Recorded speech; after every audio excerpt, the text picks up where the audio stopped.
Welcome to the TIMFD podcast.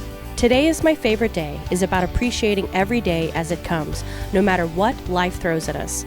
We hope that this podcast speaks to you, and if it does, please like, share, and comment. Now let's find out why today is our favorite day this week. David, welcome back to Today is My Favorite Day. Thank you. It is a great day. It is a great day. I thought we would do just a little segment called Dumb Dad Stories, travel, any kind of stories like that? Any kind of stories, yeah. I think we can have some fun with that. Tell me what we got one. Give me one. We made this trip when my kids were little. Now, Mary was a baby and she's over 40 now, so you know how long it was a while right? ago. I had a 72 Ford station wagon LTD, the wood size, stuff like that. Really nice, right? And so we're going from Kemmerer, that is because it was always so cold there, right? From Kemmerer to Oregon, Bend, Oregon, and then over to Portland, and I think then we went down into California, right? So nice long trip we had planned. Over 5,000 miles we put on the Ford, right? Wow. Brand new engine in it. Friend of mine in the restaurant, we put this engine in the car. Two cooks putting a restaurant in the car. Go figure that one out, guys. But so we take off. We take off kind of at night. We figure the kids would sleep, right? So we get into Idaho, somewhere in the middle of Idaho. I don't even remember the name of the town. It would have been much better if it had been Boise, but it wasn't, And so, and the car starts dragging. And I'm thinking, what the devil is going on? So I pulled off the side of the road, looked at it, and didn't seem anything messed up or anything like that. I should have jacked the car up and see what was going on. So I told my wife at the time, we're going to get off here. We'll figure out something and we'll go from there, right? So I get off the interstate, look in the rearview mirror, and there's smoke coming out of the right-hand side of the back, right? Okay. And then flames start shooting. Oh, okay. Yeah. And so it was snowing. It was middle of winter. So I pulled off into a ditch to hopefully that the flame would go out, right? And it did. There was a hotel right up the street. What was the flame coming from? The brake fluid, the wheel bearings seized, and I'm still going down the road. That makes sense. And it got so hot that it smoked the brake line, and the brake fluid came out on the bearings and seized and caught on fire. That's wild. So yeah, it was crazy. But the kids are asleep, right? Now the baby's not a big deal. My wife took the baby, and my middle daughter, she woke up. She was just fine. My son was sound asleep. Mm-hmm. I mean, and he was dead weight. That happens. And so couldn't wake him up. Matter of fact, I don't think he woke up until we were in the motel room. So we checked in, we did all that kind of stuff and everything. Sure. Just left the car there. We figured, we'll figure it out sooner or later. Well, like I said, it turned out to be the wheel bearing.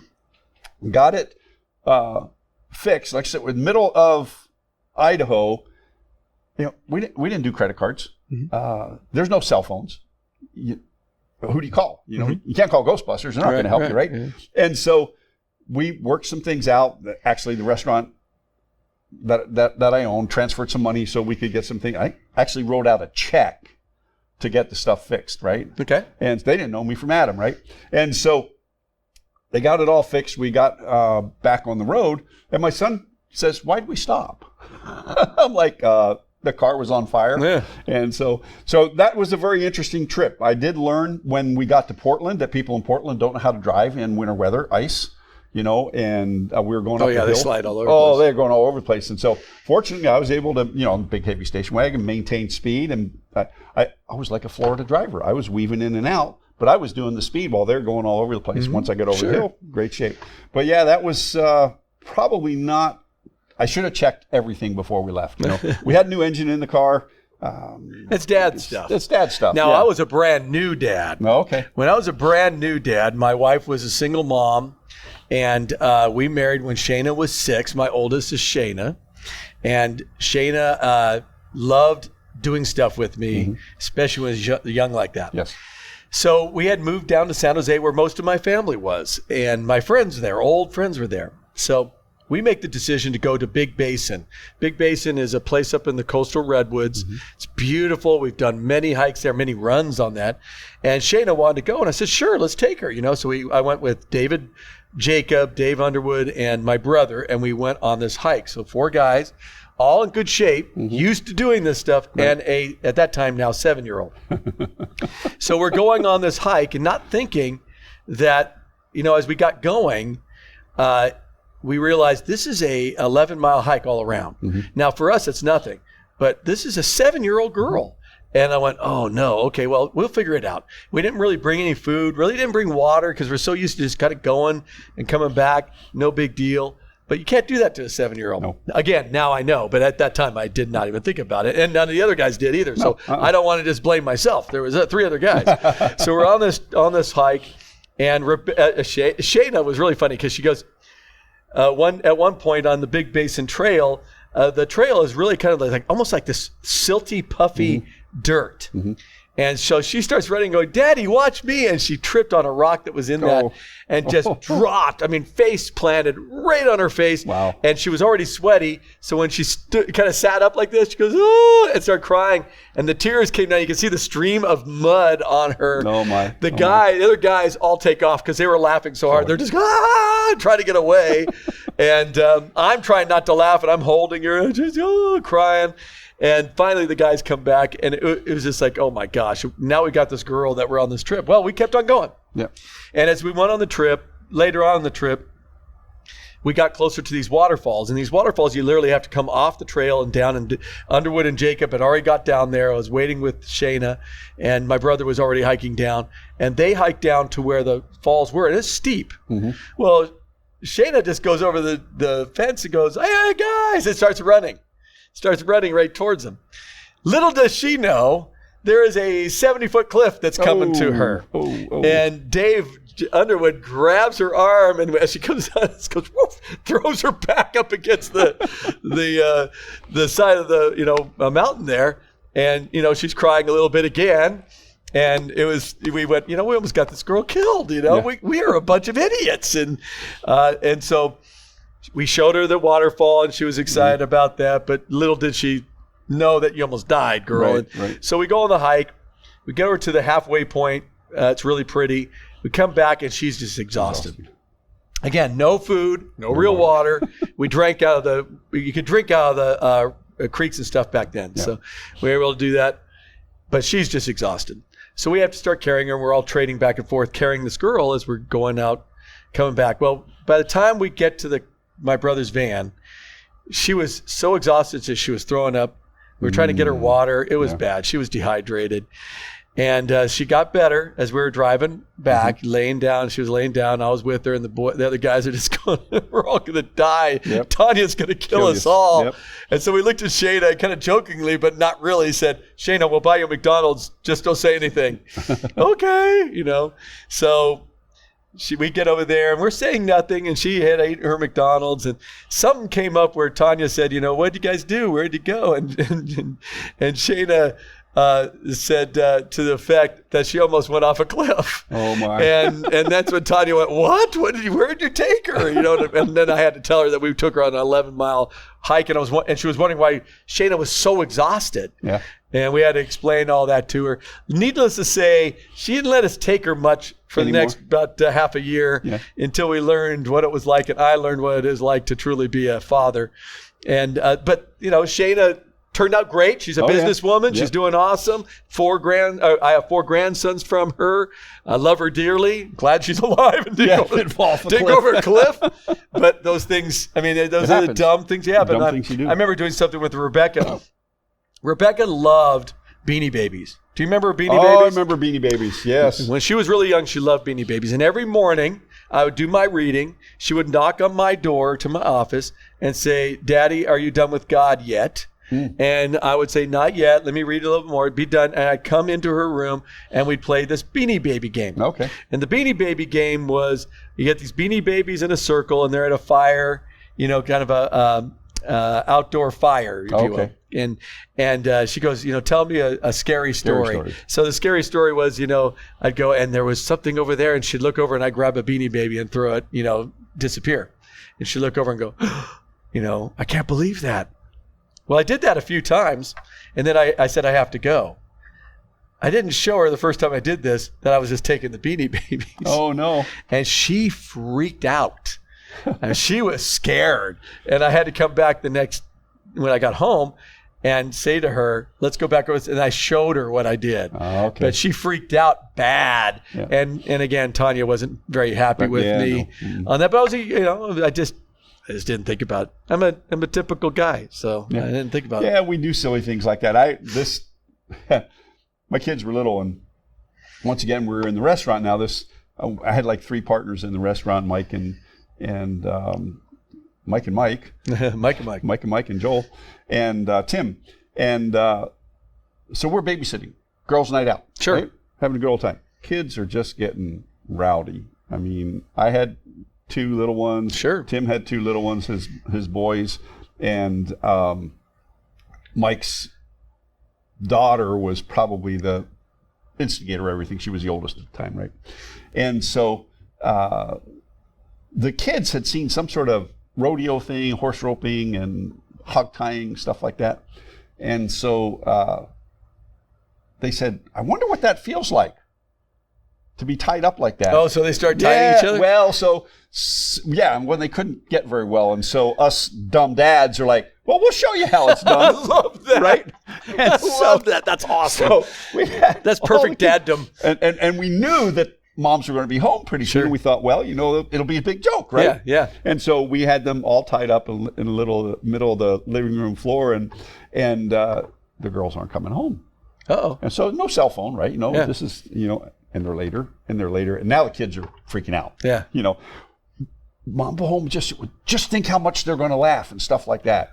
So they're freaking out. They're freaking out. So we finally had to untie them, and then we're like, don't say anything. Tell.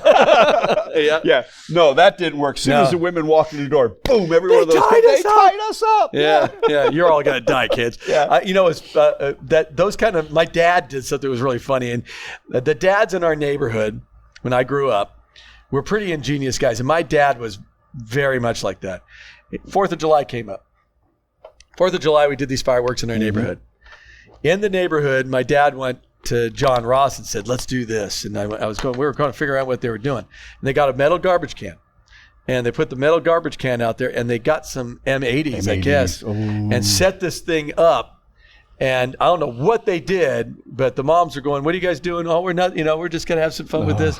And when they shot that thing, that garbage can flew. I mean, it was way up in the air. I mean, it went up, crashing down, and a lot of the moms were ticked. Because going, what are you doing? You're going to blow us all up. We, as boys, thought it was the greatest thing in the world.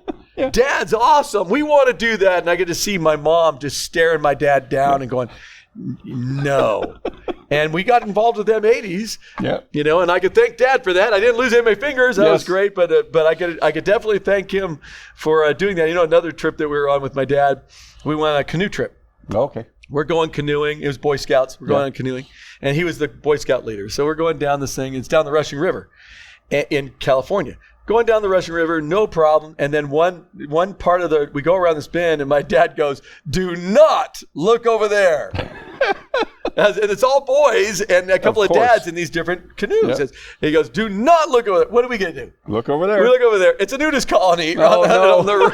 Right there. We're going, whoa, look at that, man. And my dad's just going, I'm going to have every mom kill us by the time we get back. And the dads are laughing. They're going, I think it was the greatest. And then they start thinking, my wife's going to hear about this. As we're going down this thing, my mom laughed hard, I must admit, because the way my dad said it, he goes, I did not know there was a nudist colony, and I would not have gone on this part of the river if we were going down this thing, And my mom goes, I know, but I know the other ladies were not very happy about that. Yeah. So we have these dumb dad stories. Dads do a lot of dumb things.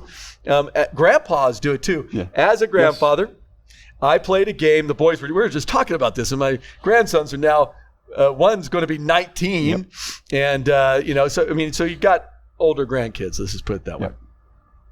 So we're when the ladies would leave and leave me with the babies, I played a game with them. It was a pillow game. Okay. And so I had 2 pillows in my hand, and I'd kind of go around and say, hey guys, you have to hit me 10 times to kill me.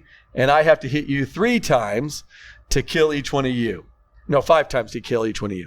And but if you kill me, it hit me 10 times, I fall apart and we go to the next level. So it's kind of like a video game. I did a video game with them. And so I did that. And the first ones, I'm just kind of turtling around, they're hitting me and I die. And it's the greatest thing in the world. And I do another one, but next time I'm going a little faster.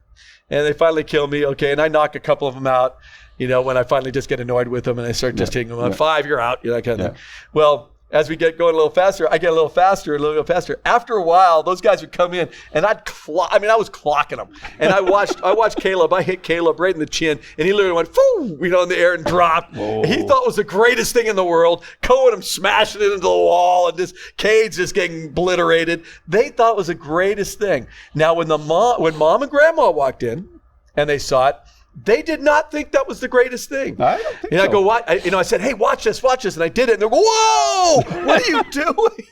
You're taking out my sons. You're taking out my grandsons. And I went, but it's fun. It's fun, yeah. Yeah, I just didn't think much of it other than they were having a good time. They were having a good time with Grandpa. Yeah, and we were physical. We were taking each other on. We used to, there was this pad that we had, a big kind of foam pad that I used, because the kids loved to wrestle. The boys loved to wrestle. Mm-hmm.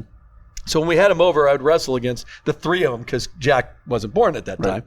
And 3 of them. But I would flip them. I just, they come, I let them come I was on my knees and they come up behind me and I was just drop. And we'd talk about like it's like a WWE match, Yeah. And it's it's the Pierce brothers against the Giant or whatever. Yeah. And just, I just trounced them. And sometimes boom, and the wind would come out of one of them. And I'd hold on to them. They'd be crying for a little bit, and then they'd go, okay, time to go back. And they would just go right back into Mom and Grandma when they heard it would run up. Yep. What are you doing? And I go, we're having fun with the boys. And the boys would go back down, because they liked it so much, even though there was some physical pain. It was fun. Yep. And all dads do that kind of stuff. They have good times with it. For us as dads and as grandfathers, we're going to do dumb stuff. We are. Yeah, we are. We're going to do dumb stuff. All the time. When I taught Rebecca swimming lessons, I remember this was in the back of the grandparents, would be great-grandparent, at their house. Mm-hmm. They had a pool. And we were just moved into Tampa, and we wanted to get Rebecca to swim. Mm-hmm. Mm-hmm. I had taught Shayna, so I was wanting to teach Rebecca. And I said, I need to get her. And they said, yeah, that's great. So when you teach very little children to swim, mamas usually don't want them there a lot of times. Now, if they handle it, they know it, they understand it, they're good. But you got to put them under the water. You got to get them on their back. There's going to be some crying that's going on at times. And so I started doing the swimming lesson with Rebecca, and Grandma and Grandma's coming up now. Mom, this is Mom Tanya. Mm-hmm. She's coming, going, "What are you doing with our daughter?" And I go, "Tanya," and Connie, her grandmother, said the same thing. So Tanya's mom and Tanya, I went, "Guys, I think you both need to leave. Yeah, you need to leave so I could teach this little girl how to swim." And she's going to have to know how to go underwater, how to flip over. She's going to be crying. There's going to be stuff. But I guarantee you in 2 days we won't have this problem. Right. And that's what happened in 2 days. Right. But I know it was hard for them. And they thought I was being a stupid dad. Yeah. Uh-huh. And I get it because it looks kind of tough at times. Difficult. Yeah. But Rebecca became a fish. She swam everywhere. Mm-hmm. It was no big deal whatsoever with her. And lastly, and then I'll let you do one more. It was Shayna. Shayna was a freshman. The football quarterback asked her to go to the homecoming dance, whatever it was. Mm-hmm. And I went, oh man, she's 14. And our daughter at that time looked like she's 22 at 14. Yeah. Mm-hmm. And I was really concerned. So I had the guy come over and I got to talk to him in my office. And I talked to him and said, you're going to get him home at time and stuff. And apparently it wasn't the best conversation for Shayna. She thought that, maybe I should have been a little nicer, something, but hey, man, she's my daughter, and no. And every dad's going to protect. Oh, we're hardcore. Yeah, dads are going to protect their daughters. My dad, when Dawn brought a guy who wanted to go on a date with her over, he had a shotgun out. Yeah. And he had Dan and I answer the door and look at him, stare him down, and then bring him in. Yeah. To sit down. Now, Dawn eventually married Ken. And Ken is a brute. A guy benched like 400 and something pounds. So when he came over, he went, "Hey, Ken, come on in." Can't do anything with that guy. Goofing around here. My dad goes, "I'm going to have 2 shotguns for him," kind of thing. But they ended up been married a long time. So we do dumb things also to protect the people we love. Right. And we do that with siblings also. I was oldest of. Oh, gosh. And my sisters to this day will say, I kept some of their best boyfriends away. Wait a minute. Wait. Best boyfriends. Yeah, boom, they're gone, right? And so I told my girls, Mary and Sandy, we're going to screen all your dates and stuff like that. Now, through most of their life, I worked in restaurants. Sure.